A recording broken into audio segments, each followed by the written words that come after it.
How to track your lost stolen iPhone from any other phone. So let's get started. First of all you have to do is open the iPhone, your other iPhone with the same Apple ID. Then all you have to do is tap on the Find My option available there. Once you tap on the Find My, tap on the Devices tab option available at the bottom. Here you will get to see all the devices.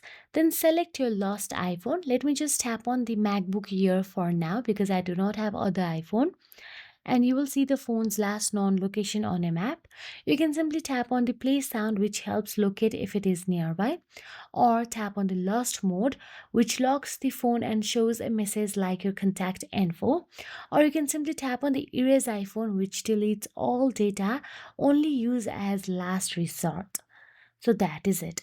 If you found this video helpful, please like, share, and subscribe our channel. And thank you so much for watching.